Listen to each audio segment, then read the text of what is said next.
Hello guys, তো আমার নাম রিশা। তো আজকে আমি দেখতে পাচ্ছ কোথায় যাচ্ছি হলো কি ডিব্রুগড়। আমরা জগন্নাথ মন্দির ভিজিট করতে যাচ্ছি। তো আমি, আমার পিসি, ওর মেয়ে, আরও আমাদের সাথে একটা দিদা যাচ্ছে। তো আমরা এখন টমটমে আছি। তো স্টেশন যাব, তারপর স্টেশনে গিয়ে ট্রেনটা ধরে নেব।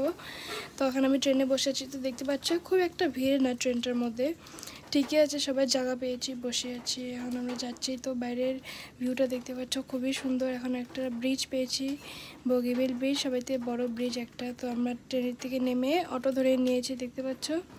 ওদেরকে জিজ্ঞাসি যে কোথায় যাবি তোরা। তো ওরা বলছে যে জগন্নাথ মন্দির যাব। জগন্নাথ মন্দির, জয় জগন্নাথ বলছে। তো আমরা একটু ফুর্তি করে তো আমরা এখন মন্দির চলে যাব।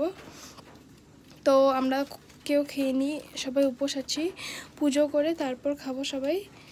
তো চলো মন্দির যাওয়া যাক। এখন মন্দিরে গিয়ে আমরা ধূপকাঠি আর প্রদীপ কিনে মন্দিরে এন্ট্রি করে নেব। তো দেখতে পাচ্ছ মন্দিরের গেটটা খুবই সুন্দর, আর মন্দিরটাও খুবই সুন্দর। এটা বাইরেরটা গেটটা, তারপর আমরা ভিতরে যাব। দেখতে পাচ্ছ ভিতরটা ওয়াও, দেখতেই মানে ওয়াও, মানে মানে একটাই কথা, শুধুমাত্র ওয়াও, এতটাই সুন্দর, পুরো পুরীর জগন্নাথের মতন।